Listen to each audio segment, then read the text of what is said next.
Marie Langford had a simple routine. Every evening she boarded the 11:20 p.m. eastbound line from Whitmore Station back to her home in Willow Ridge, a quiet suburb surrounded by woods and older rail lines. She always sat in the third car, always alone in the back left window seat. She'd read for the first half of the ride, then doze off somewhere near Green Hollow, her stop. On the night of October 12, 2021, Marie texted her roommate just after boarding. "Train just left Whitmore. Be home in 20, freezing LOL." That was the last message she ever sent. There were 8 stops between Whitmore and Willow Ridge. Marie's usual exit, Green Hollow Station, was the 7th. She never got off. Security footage shows her boarding at Whitmore, alone, as usual. She's wearing a black coat, carrying a gray tote bag, and holding a paperback novel, The Dead Lake, a Russian horror novella. She walks calmly to the third car and takes her usual seat. She even smiles as she flips to her bookmark. The conductor checked her digital ticket at 11:24 p.m. All seems completely normal, until Green Hollow. The train stops, doors open, no one exits the third car. At 11:47 p.m. the train departs. At 11:51 p.m. it arrives at the final stop, or Willow Ridge. The cleaning crew boards, walking through the third car. Marie's seat is empty. Her bag is still there, zipped, untouched. Her book is face down on the cushion, but she is gone. Transit police were called immediately. The train was locked down and searched top to bottom. Every car, every exit, the roof, the wheel compartments. They even brought in dogs. Nothing. There were no signs of forced entry or exit, no evidence of a struggle. Her coat was still draped over the seat, her water bottle half full. Her phone, however, was missing. Investigators pulled the surveillance footage from inside the third car. From 11:25 p.m. to 11:42 p.m., Marie is visible. She reads, looks up occasionally, rubs her eyes. At 11:43, she suddenly turns her head, sharply, as if she heard something behind her. She glances toward the rear door of the car. Her expression changes. Her mouth moves slightly, try meow, but the footage has no sound. Then she looks directly into the camera. Her eyes are wide, not frightened, but alert, like she's trying to figure something out. And then at 11:44:17 p.m. the video freezes. Just one frame of static. When it resumes, the seat is empty. Marie is no longer visible on any camera. The doors never opened. The train didn't stop between stations. It was as if she disappeared in the middle of motion. The official report says Marie must have somehow exited the train between stops, despite there being no evidence of that being physically possible. The conductor, interviewed repeatedly, said he heard a strange metallic bang near Green Hollow, but assumed it was a loose panel or debris on the tracks. Marie's phone was never recovered. Her bank accounts, social media, and email were never accessed again.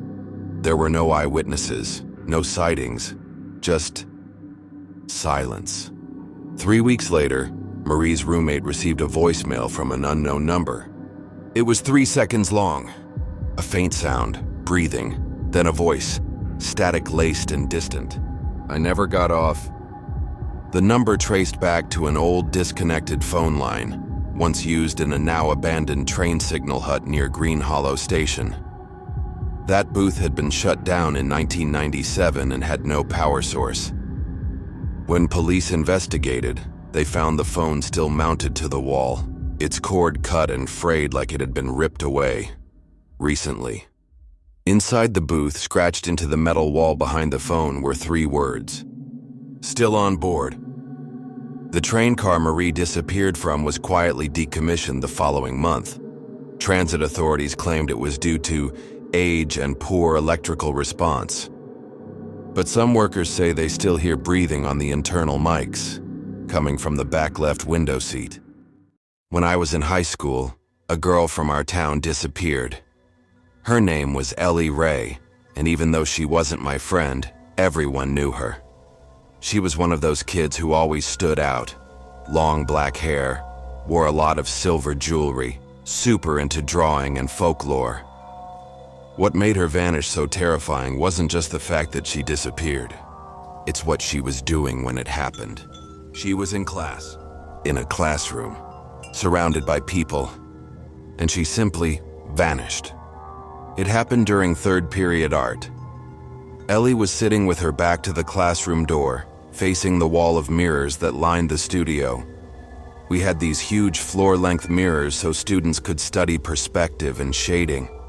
She was sketching her own reflection, something she apparently did a lot. According to the teacher and the 6 other students in the room, it was completely quiet. The lights were on. Everything was normal.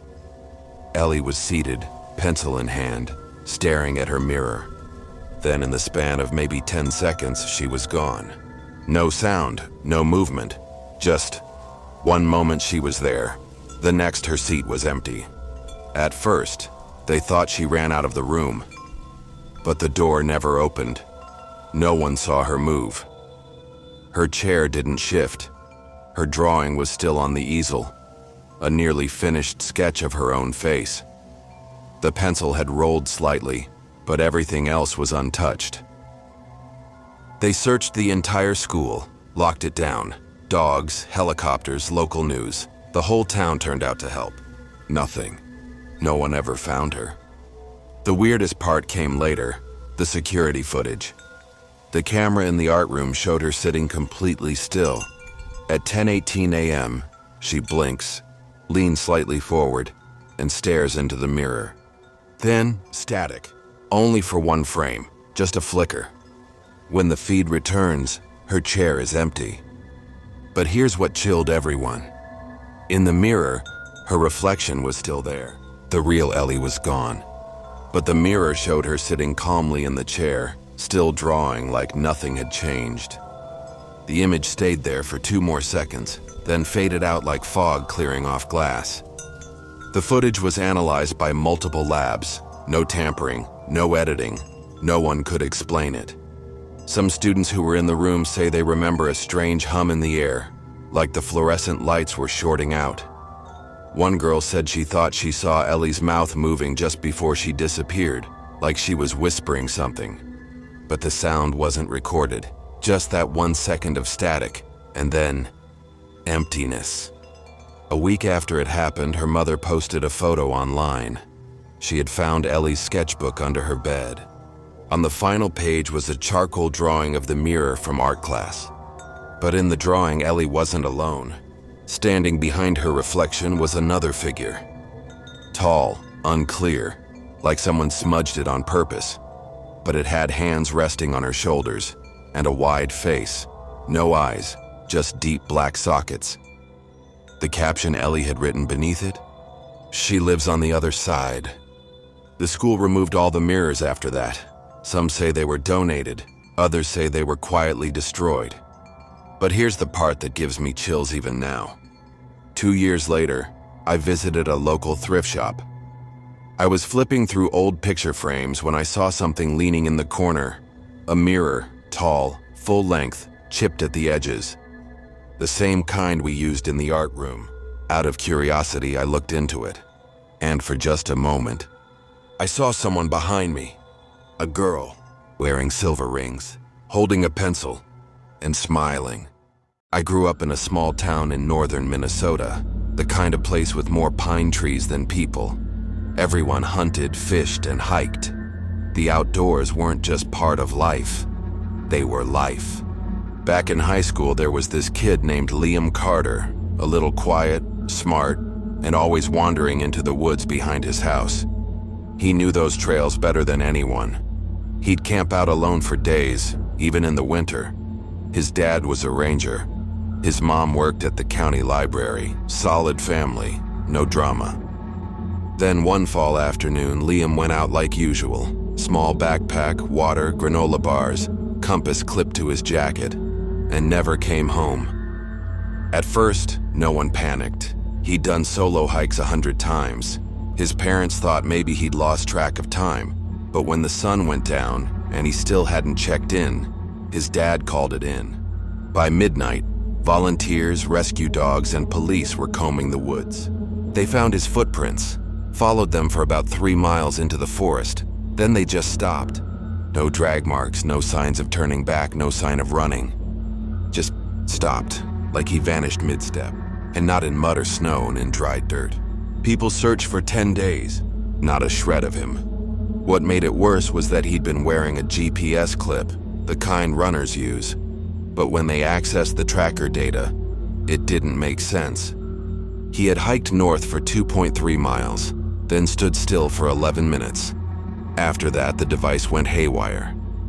It pinged a location 14 miles away, a place deep in the forest with no trail access, just sheer terrain and swamp. By the time a ranger reached the coordinates, the signal was gone. They found nothing there, not even animal tracks. 6 months later, in the spring thaw, a boy scouting with his troop about 8 miles east of where Liam was last seen found something tangled in a tree. It was Liam's backpack, perfectly intact, no tears, no weather damage. Inside was his water bottle, still half full, the granola bar, unopened, a notebook, and something else. A torn scrap of paper folded tightly into the side pocket. It had one sentence written in what looked like mud or charcoal. "They don't walk like we do." The paper was sent for analysis. No fingerprints, no usable DNA. The handwriting was similar to Liam's, but too degraded to confirm. Rangers retraced that area for months. Not a trace. Some said he'd fallen into a hidden ravine. Others said he'd run away. A few suggested wild animals. But there were no signs of a struggle, no scent trails, no blood. And then came the weirdest part. A woman, a wildlife photographer, came forward later that summer. She had set up a motion-triggered camera near a fox den deep in the woods, about 5 miles from the GPS ping site. She reviewed the footage weeks later and saw something strange.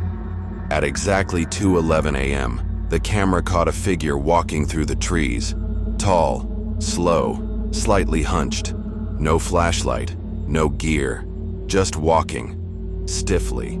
The figure passed directly in front of the camera. It was wearing Liam Carter's jacket. But the head wasn't right. It was too low, like it had sunken into the chest, and the arms didn't swing. They just hung, stiff, at its sides, like a marionette.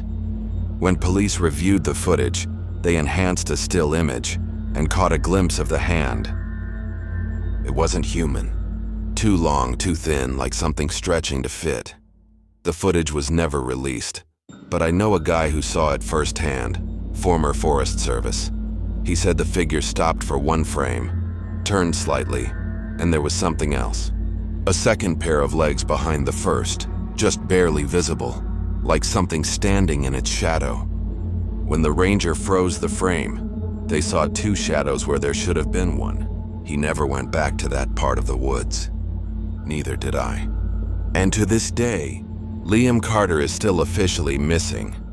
If you made it this far, thank you for spending your night with us. If these stories gave you chills, there's plenty more waiting. Don't forget to subscribe to Night Fear Stories for new terrifying tales every single night.